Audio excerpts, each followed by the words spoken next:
Bienvenidos una vez más a otro capítulo de Oceana Entrevistas. El día de hoy tenemos a una invitada muy especial. Ella es conductora y periodista de Canal N y América Televisión y nos contará sobre su vínculo con el mar y cómo podemos hacer para cuidar más nuestros océanos. Así que sin más preámbulo, démosle la bienvenida a Fátima Chávez. Fátima, gracias por estar con nosotros aquí en Oceana Entrevistas. Muchas gracias, Fátima, por acompañarnos. Gracias, Jimena, Ricardo, por haberme invitado y considerarme además para hablar de un tema tan importante que es el mar.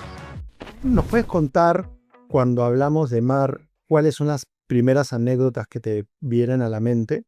A ver, hablar de mar a mí me evoca mucha gratitud, mucha calma. Es un espacio donde yo suelo no solamente poder reflexionar con una profundidad, sino también traerme esta sensación de tranquilidad, de reflexión, paz y calma. Y lo digo porque los primeros recuerdos que evidentemente se me vienen a la cabeza es mi madre y yo caminando en un atardecer por las playas de Ancón, que es un espacio muy recurrente en mi niñez, mi verano, con mi familia, pudiendo compartir con los pescadores artesanales que estaban allí, el pescado fresco, ese olor a mar, a sal, escuchar las gaviotas, sentir la arena, el fluir, además, el sentir que esa inmensidad me recuerda que aunque soy un poco pequeña dentro de todo ello, soy parte de algo también más grande.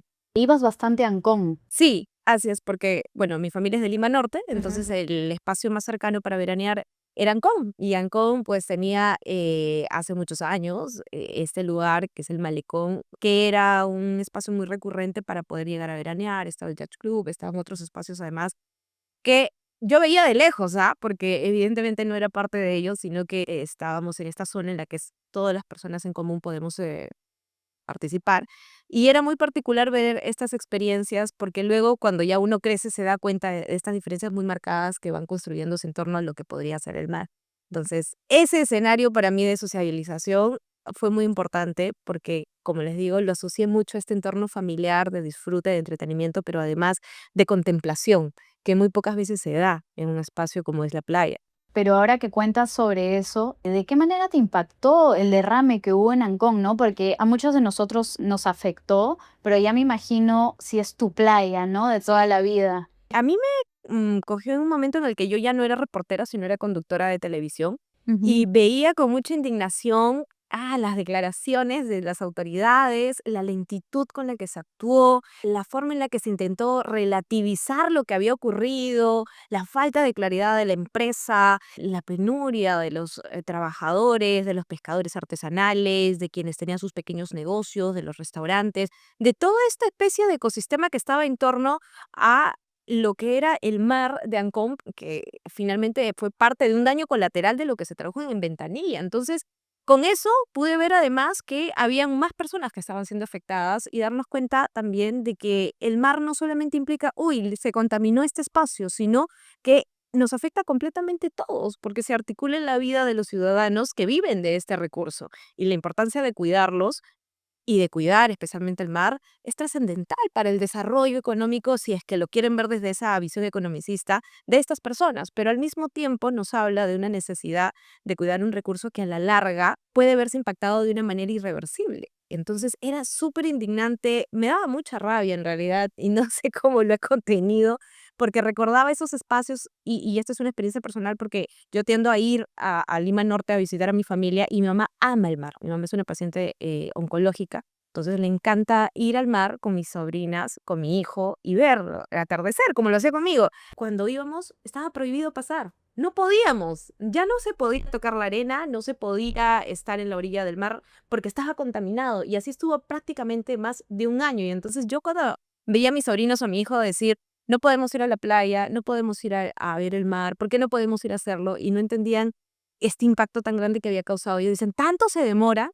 Y esa era la pregunta que todos nos hacíamos. ¿Tanto se pueden demorar en darse cuenta del daño que están generando? Y es un interrogante que hasta ahora pues yo sigo sin absolver por qué es que no se tiene en cuenta la importancia de proteger nuestros recursos como el mar. Y es algo que la gente que está en el poder, las grandes empresas, parece que no entendieran, ¿no? Que la naturaleza no necesita de la economía, pero la economía sí necesita de la naturaleza, ¿no? Sí, yo creo que es una simbiosis importante y que me recuerda mucho cosas muy simples, como dos películas en particular. Wall-E en la que se ve cómo el ser humano tuvo que irse del planeta porque terminamos depredando absolutamente todo.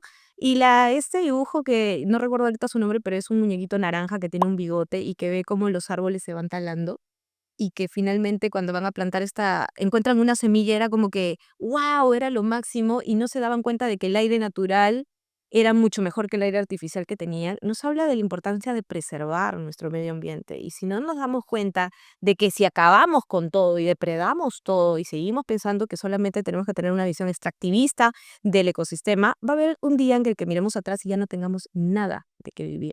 Pensé que ibas a decir Avatar, que también va por esa línea, ¿no? También, claro. Sobre todo la segunda, ¿no? Avatar 2, que es bastante También. acuática. Sí, también que nos habla mucho de cómo el hombre no racionaliza esta necesidad de poder preservar el espacio donde vive.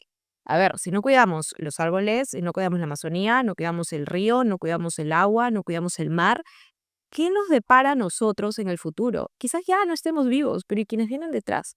¿Cómo queda? Yo voy a volver a la primera pregunta porque dijiste algo que creo haber entendido bien. Y voy a usar un paralelismo con una canción muy famosa, ¿no? Que es de los no sé quién y los no sé cuántos. Todos son iguales bajo el sol, creo que es eso.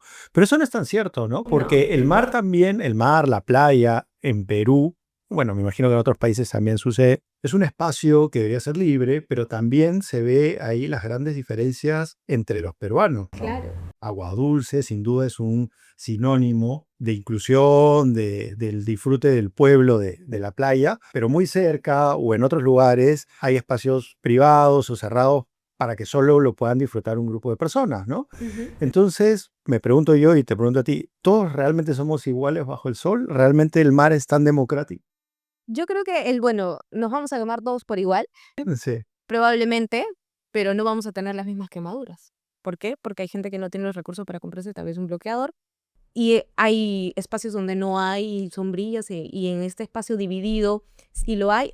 Estoy haciendo paralelismo para que puedan entender en el ejemplo más simple de cómo hay diferencias. Pese a que todos parecemos iguales, no lo somos y no lo vamos a hacer. Yo iba a la playa y había una boya que dividía esta parte que es del Yacht Club, si no me equivoco, y esta parte de la gente que sí puede estar. Aquí sí hay sombrillas muy bonitas, hechas de palmeras, aquí no hay. Aquí alquilas tus sombrillas y tienes la plata para hacerlo, y si no, te quemas. O sea, a eso voy. Pero al final todos estaban dentro del mismo mar, algunos en bote, otros en yate, otros en su moto acuática, otros en su flotador hecho de llanta, probablemente de la cámara de llanta. Esa es la diferencia que uno ve. Entonces en el mar todos nos vamos a mojar probablemente con la misma agua, pero no somos lo mismo finalmente, ¿no? Hay grandes diferencias y por eso se ve esta falta de conciencia, incluso de poder cuidar este importante recurso.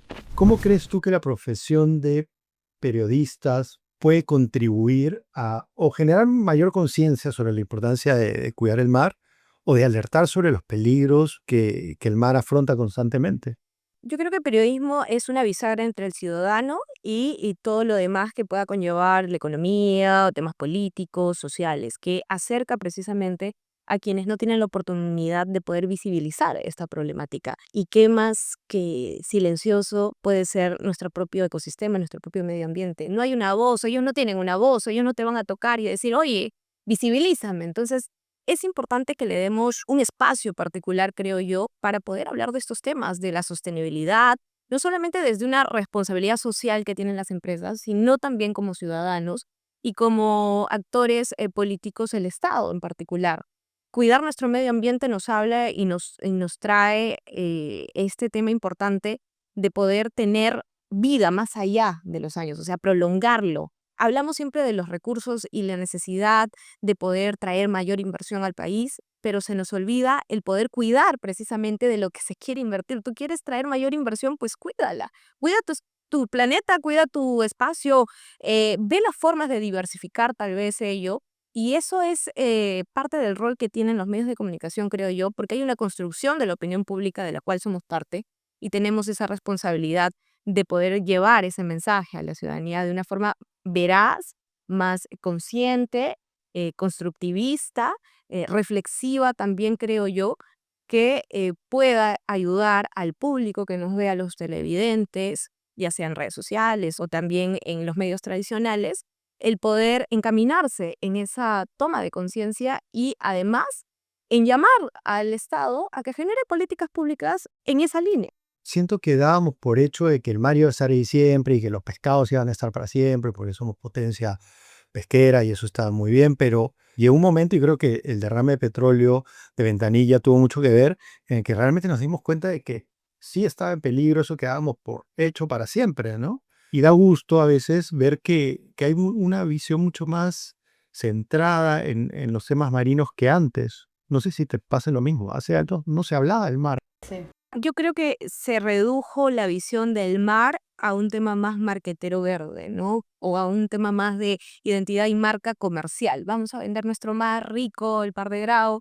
Vénganse al turismo y lo veíamos lindo, las aguas brillosas con estas imágenes de los drones o aéreas en las que tú ves la Costa Verde preciosa, ¿no? Pero después te preguntas, más allá de eso, ¿qué hay? Porque si no la cuidas, eso no va a estar para siempre. Entonces, en la práctica y en la realidad, vemos que no necesariamente hay una articulación, por ejemplo, de las autoridades ediles para poder cuidar toda la costanera o para poder cuidar parte de la pesca artesanal que es tradicional en el norte del país o ir a otros espacios donde también se desarrolla en torno a la Amazonía, los ríos. Tampoco se tiene esta preservación y esta conciencia de que son no solamente parte de tal vez nuestra identidad como país para vender una idea comercial, vengan a hacer turismo, sino también es parte de la cultura de muchas personas, de muchas familias, que más allá de una visión económica, tienen una visión identitaria con estos espacios sociales, ¿no? Con estos espacios de preservación que son importantes. Entonces, sí, por eso es que creo que además ha contribuido la presión internacional, porque si no hubiese los objetivos de desarrollo sostenible que también enmarcan el cuidado del medio ambiente, no creo que todos los países se viesen en la obligación de tener este tipo de políticas públicas, ¿no? Creo que eso es lo que ha hecho que se visibilice. Al menos nosotros en América teníamos antes un espacio que se llamaba América Verde, que fue premiado en su momento también. Nuestra compañera Gisela en ese momento que estaba en América participaba y hacía reportajes muy interesantes sobre desarrollo sostenible y la sostenibilidad ambiental en el Perú. Me acuerdo que ganó un concurso que la llevó a Francia a poder interactuar un poco con otros periodistas también especializados en la materia y creo que deberían haber más espacios de ellos, ¿no? A veces por tiempo los hemos reducido, pero es importante incidir en esos temas y que además desde nuestra visión mediática también las podemos poner sobre la mesa. Si pudieras realizar un reportaje sobre un aspecto del mar peruano, ¿de qué sería? Saben que cuando fui al norte, me gusta mucho el mar, entonces el norte es un espacio de sociabilización interesante que replico con mi hijo. Conocimos en Tumbes los manglares y vimos cómo las familias reproducen en estos espacios sus culturas, sus costumbres, sus tradiciones. Entonces la pesca artesanal era muy interesante desde el punto de vista de que formaba muchas veces una tradición y eso me llamó mucho la atención y cómo ellos conocían sin necesariamente ser científicos, cada una de las especies, dónde estaba lo que producían los manglares, las aves, por qué estaban enfermas, cuándo estaban enfermas, cuáles eran las mejores temporadas. Entonces, nos habla de incluso un conocimiento más allá de la ciencia, de esta convivencia, ¿no? Entonces, yo creo que una de las cosas que a mí me interesaría mucho hacer desde un punto de vista de acercar más esta realidad sería precisamente de los pescadores artesanales del norte, que hace poco estuvieron luchando precisamente con las embarcaciones chinas cuando se veían invadidos y además en el impacto que tenía esta gran pesca en sus actividades diarias, ¿no? Sí, ¿no? Y además es una de las profesiones más importantes para el disfrute de todos los peruanos, ¿no? Poca gente conoce que los pescadores artesanales proveen el ceviche que comemos y disfrutamos y lucimos orgullosos en el mundo, pero también es una de las comunidades más vulnerables. Y que más cuidan el mar. Sí. Y menos visibilizadas. Sí, ellos cuidan enormemente el mar porque nos llevaban a hacer pesca o nos enseñaban y decían, no, aquí no porque recién está pasando este proceso, no, aquí tampoco, hay que ir más allá, allí, o sea, respetaban los espacios, no había quien les dijera, oye, por si acaso acá hay un cartel gigante que dice, aquí no se pesca, ellos mismos lo hacían, porque si no cuidaban sus recursos, no lo iban a tener para la próxima temporada, entonces eran conscientes de la necesidad del cuidado de la naturaleza, del mar, de respetar los tiempos, además del crecimiento de cada uno de los productos hidrobiológicos de de este espacio, del ecosistema. Entonces, eso me resultaba muy interesante y creo que es una necesidad poder visibilizarlo porque además deben haber y deben tener muchas otras taras para poder desarrollarse, pero también es interesante verlo desde este punto identitario que generan en estas familias y las tradiciones que traemos desde hace muchísimo tiempo y que ellos lo preservan y lo cultivan. Sí, y es un cariño totalmente inspirador porque la mayoría de personas disfrutan del mar en verano, Sí, pero un pescador artesanal o las comunidades costeras que conviven con el mar, todo el año tienen esta simbiosis con el mar, ¿no? Es inspirador y creo que deberíamos aprender un poco de ellos, absolutamente todos los peruanos, ¿no? Y todas las problemáticas que enfrenta el mar peruano les afectan directamente a ellos y a todas sus familias, porque generalmente los pescadores, como decías hace un momento, es un oficio que se transmite de generación en generación. Normalmente si uno es pescador, el hijo es pescador, el papá fue pescador, entonces Sí. toda una familia se ve afectada. Es una transmisión de cultura generacional que Ujú. va desarrollándose y tal vez desenvolviéndose de otra manera, porque, por ejemplo, quien era mi guía era un jovencito que estudiaba medicina aquí, pero que cuando regresaba a su familia, ¿no? En verano, era parte de los guías turísticos que nos daban este recorrido, porque su familia tenía una embarcación pequeñita y decía, bueno, hacían esto porque es parte de la actividad que ellos tienen, ¿no? También. Entonces, me parece súper interesante poder visibilizarlos porque nosotros conocemos el norte, porque, wow, las playas, qué lindo, todo el año sol, las tortugas, pero no sabemos o no nos ponemos a pensar qué cosas hay detrás, porque si ellos no cuidaran todo ese ecosistema, nosotros no podríamos disfrutar de ello. Y también de la comida que disfrutamos todo el Así es, tiempo, ¿no? A veces no nos ponemos a pensar de dónde viene el pescado que comemos, ¿no? Y viene de la pesca artesanal. claro. Y eso lo vimos cuando pasó el derrame de petróleo de Ventanilla. El pescado empezó a subir de precio, la gente del Mar Norte no tenía dónde comprar. La desconfianza, además del tipo de pesca que se hace, ¿no? Hay pesca de profundidad, hay pesca que es más pues, cercana a la orilla. Entonces, la pesca creo que es alta, ¿no? Que es el término adecuado, pero esto genera que podamos tomar conciencia, pero a veces nos olvidamos. Yo digo, parece que no aprendemos las lecciones que nos da la vida. Y cuando no lo aprendemos, tendemos a repetirlas. ¿Cuál consideras que es el punto de conexión más directo que tienes con el mar? La comida es definitivamente un punto de conexión con el mar, ¿no? Porque cuando te comes un ceviche con tus amigos o tu familia, estás conectando con el mar. Pero también cuando pasas por una playa o cuando tienes un momento de tristeza o cuando vas a la playa en verano, ¿cuál consideras que es tu mayor punto de conexión con el océano? Su inmensidad. ¿Sabes? Que la paz que me da verlo, el saber que todo fluye, que todo en algún momento va a pasar, que la vida es como el mar, que va circulando, va yendo y recorre diversos espacios, que no todo se queda en un solo lugar, ¿no? Eso me conecta mucho. O sea, yo necesito del mar, de tiempo en tiempo, incluso en invierno, tiendo a ir al mar, aunque sea sentarme a mirar cómo el agua se va moviendo en torno a esa inmensidad inconmensurable, porque es tan grande. Yo le tengo mucho respeto al mar. Le tengo mucho respeto a las olas. Me agrada mucho poder ver y conocer cómo en espacios va cambiando incluso porque no sé, siento que hay una conexión interesante en poder sentirlo, escucharlo, es decir, bajar, o sea, cuando te metes al mar y empiezas a escuchar cómo va golpeando en tus oídos el agua, sintiendo cómo quema el sol debajo, el aroma que tiene tan distinto en diferentes espacios como puede ser aquí, en Lima, o puede ser en el norte, esa calidez. No sé, es una conexión muy especial que me transmite esa reflexión, esa calma, esa necesidad de estar en contacto para sentir que todo va a pasar en algún momento pese a las cosas que pasen en el país, pese a las cosas que a veces uno pueda cargar personalmente, ¿no? Es ese momento de reflexión y paz, creo yo. Da la sensación de amplitud, ¿no? De no encierro, ¿no? Sí, de Obviamente, libertad, de sí, que siempre hay algo más. especialmente obviamente para la parte de la costa, ¿no? Sí. En ese sentido, ¿tú cómo catalogarías la relación de los peruanos con el mar?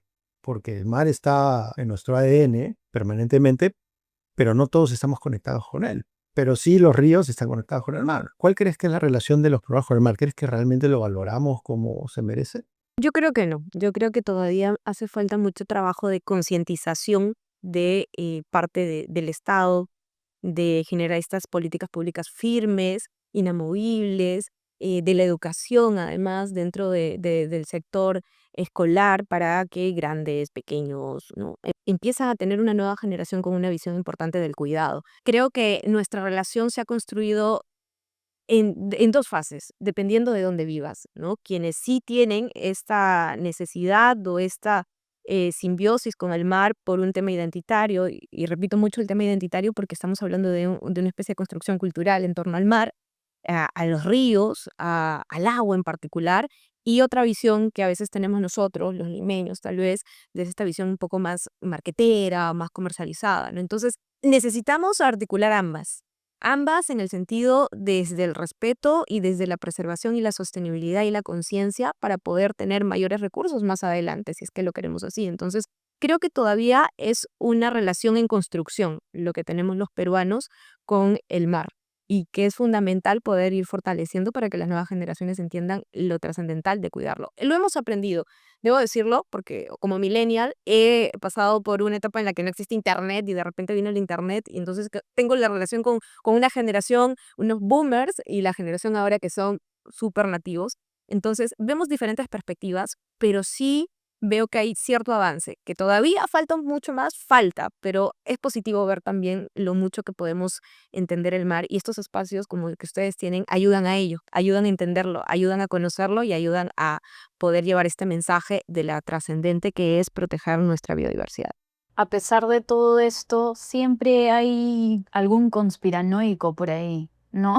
O sea, es como te presentan la información, oye, mira, está pasando esto, hay que hacer algo, pero no existe el cambio climático, siempre hay alguien, ¿no? Lo hemos visto en Estados Unidos, evidentemente, ¿no? Que han cambiado especialmente este tipo de políticas de acuerdo a quién ha llegado al poder. Vamos a decirlo así, parte de la globalización que tenemos. Entonces es importante que todos podamos tener nuestra propia opinión formada desde un aspecto de información veraz, tratar de verificar las fuentes, tratar de contrarrestar precisamente los fake news y la desinformación en un tiempo como este, donde la posverdad a raíz de las redes sociales se magnifica mucho más. Tal cual, es la era de la posverdad. Y se ha ideologizado el cuidado del medio ambiente, ¿no? Se ha estigmatizado, creo Sí. yo, cualquier tema que tenga que ver con derechos, especialmente los medioambientales. Pero por eso decía, es importante generar esta especie de balance, ¿no? En estas dos visiones, que son importantes para todos los países, pero una no puede estar por encima de otra porque finalmente es necesario convivir y a sacar adelante un país, pero al mismo tiempo también es importante preservar, cuidar y desarrollar para tener para las generaciones que vienen detrás. De nada sirve que ahora, por ejemplo, si tenemos un vaso de agua y es el único, nos lo tomemos todos sin pensar en qué va a suceder mañana. Entonces, eso es lo trascendental que tenemos que entender, que sucede en todas las familias. Nadie se come toda la comida en un solo día. Todos guardamos pan para mayo y tratamos de organizarlo y dosificar precisamente para evitar en un momento que cuando no tengas te quedes sin nada, ¿cierto? Entonces, eso es igual con el medio ambiente, la naturaleza, el ecosistema. Si depredamos, si solamente nos fijamos en una visión extractivista de sacar, sacar, sacar, sacar y no regresar, no retornar, no agradecer de una u otra forma, entonces nos vamos a quedar sin nada. Si tuvieras que decirle a un niño por qué tiene que cuidar el mar, ¿qué le dirías? ¿Cómo se lo plantearías? A ver, yo tengo un hijo de 8 años que ama el mar, lo ama tanto como yo, le encanta el mar. Y creo que entiende claramente esta necesidad de cuidar lo que amas. Porque si tú amas algo, lo cuidas. Y yo siempre se lo digo, cuando tú amas algo, a alguien, a lo que haces, lo cuidas, lo proteges, lo alimentas para que pueda crecer. Entonces, sucede lo mismo con cualquier espacio, el mar, el ecosistema. Si tú amas este espacio, te gusta divertirte en este espacio, te gusta disfrutarlo, entonces cuídalo. No lo ensucies, no lo contamines, promueve precisamente que otras personas lo hagan contigo y ten esta visión de poder apapacharlo de una u otra forma, ¿no? Por así decirlo, porque son niños y ellos lo entienden de esta manera. Entonces, promover esta empatía por parte de los niños es importante. Los niños entienden mucho mejor que los adultos esta necesidad de proteger y de cuidar. Eso te iba a preguntar, ¿tú crees que mientras más grandes nos vamos haciendo, vamos perdiendo ese romanticismo? Sí, ¿sabes? Yo sí creo que es que este esta sensación de cuidar y de proteger de los niños viene desde esa pureza y esa inocencia, que vamos perdiendo y que vamos olvidando en el camino por muchos factores, ¿no? Y muchas preocupaciones que como adultos tal vez nos aquejan, pero ellos lo entienden mejor. Cuando tú hablas con un niño de la preservación de lo importante, te dicen porque no está bien contaminar, no está bien ensuciar. O cuando van a la playa, ellos son los primeros que te dicen, hay que botar la basura en esta bolsa. No puedes dejarlo ahí porque estás contaminando y eso le hace daño. Entonces, le afecta. Y cuando ellos ven que esto afecta a un espacio donde son felices, lo empiezan a cuidar. Entonces, es importante. Y yo entiendo también que esto que estamos conversando es incluso desde esta perspectiva un privilegio que no muchos tienen, ¿cierto? Porque Sí. hay gente que hace de este espacio su lugar de trabajo y estar pensando en diario, voy a preservar el mar, puede parecerles un poco utópico, lejano o no una prioridad porque hay otras necesidades. Pero precisamente por eso es importante que el Estado intervenga en estas políticas públicas educativas, Ujú. creo yo, principalmente, para poder generar esta conciencia desde lo más chiquito, porque cuando empezamos a hacer este trabajito de hormiga, empieza a crecer para las futuras generaciones y eso es importante para un país.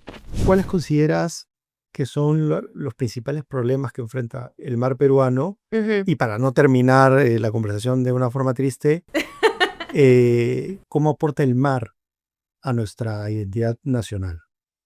A ver, empiezo por la primera. Yo creo que hay 3 factores fundamentales, o sea, hay un montón, pero creo que 3 factores fundamentales, y es la distancia del Estado para poder combatir la contaminación en el mar, el medio ambiente en general, la falta de fiscalización y con ello el problema de la pesca informal, ¿no? Que muchas veces depreda y contamina también de una forma inconmensurable, que no medimos las consecuencias tal vez en el plazo inmediato, pero sí nos habla de un largo plazo.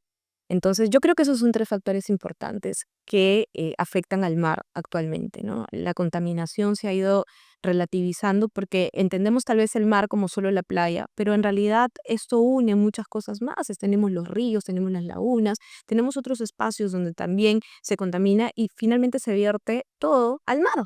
Y es como un pocito, ¿no? Que está aquí esperando y todo le cae encima y no magnificamos ese impacto.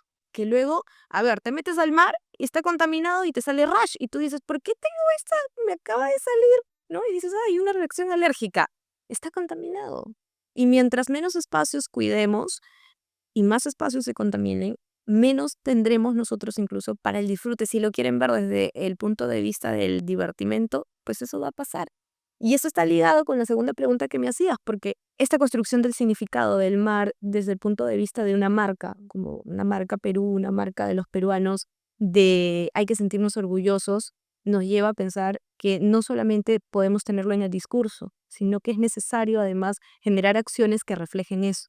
Y allí todavía hay una especie de divorcio que tenemos que trabajar en conjunto para generar esta identidad como nación y unificar además este significado de país en las diversas formas de ver este recurso importante, ¿no? Creo que los problemas que enfrenta el mar son en parte también los problemas que enfrenta el país en general, ¿no? Como la falta de fiscalizadores serios, no corruptos, o sea, la corrupción en general. Sí, los barcos chinos fue un ejemplo de eso. Sí, pero se hizo una corriente en realidad que nació en las redes sociales, nacieron con ustedes con Oceana denunciándolo, además, en esta alianza que tienen con los pescadores, entiendo, artesanales, las alertas de ellos también a través de las redes sociales. Es decir, las redes sociales se han convertido en un espacio de la democratización de la información y también de la posverdad, y si tiene su aspecto Sí. positivo y negativo, pero desde el ámbito positivo ayudó a alertar, los ayudó a ellos a visibilizar su problema, porque si no tuvieran las redes sociales probablemente no nos hubiésemos enterado porque estaban al otro lado del país. Sí. Y lamentablemente, pues eso pasa muchas veces porque, bueno, no nos damos abastos tampoco para cubrir toda la información, pero desde ese punto de vista las redes sociales ayudaron a que se pudiese escuchar su voz, se magnificara y además se pudiera tomar acciones en concreto sobre ello. Y nos unió, Sí, es extraño, ¿no? Pero hace tiempo los peruanos no estábamos unidos frente, bueno, un enemigo común nació y nos dimos cuenta ahí, oye, no pueden meterse en nuestro mar, es nuestro mar. desde la soberanía, ¿no? Que es esta lectura que muchos tienen desde el Estado, pero también desde esta visión de proteger nuestro medio ambiente porque no está bien depredar, no está bien arrasar. Entonces, hay que cuidar nuestro planeta en general, creo yo, ¿no? Ajá. Entonces, sí, además, y esa también es tarea de los ciudadanos. No podemos tampoco achacarle todo al Estado. Es decir, nosotros como ciudadanos también tenemos que ser conscientes de que tenemos deberes, y uno de esos deberes es precisamente cuidar nuestro planeta. Muchas gracias, Fátima. No, gracias a ustedes, gracias. Tus reflexiones que nos dejan pensando No, gracias a ustedes. y eso es invitarme. positivo. Ok. Sí, Gracias por muchísimas estar Gracias a ustedes, Hemos gracias a disfrutado tu mucho público. de esta conversación. Muchas gracias por venir. Gracias a ustedes, gracias al público de Oceana, gracias por invitarme a hablar aquí desde mi perspectiva personal y también un poco de lo que es mi visión y que quede pues para la reflexión, ¿no? Muchas más preguntas y yo siempre invito a que los ciudadanos formen su propia opinión, busquen diferentes espacios para hacerlo, no se queden solo con una versión, contrasten y nada, construyamos un mejor país todos en conjunto, ¿no? Pese a las discrepancias, la diversidad está bien incluso en pensamientos porque es parte de la democracia, nutre el debate, pero hay que tener claro que somos uno solo como país y si no nos unimos para salir adelante, evidentemente no vamos a andar hacia ningún lado. Si te gustó el video, no olvides suscribirte y activar la campanita para que te llegue una notificación cada vez que subimos nuevo contenido. Tampoco te olvides de seguirnos en nuestras redes sociales como Oceana Perú Yo soy Jimena Chávez y yo, Ricardo Sarria. y esto fue Oceana Entrevistas.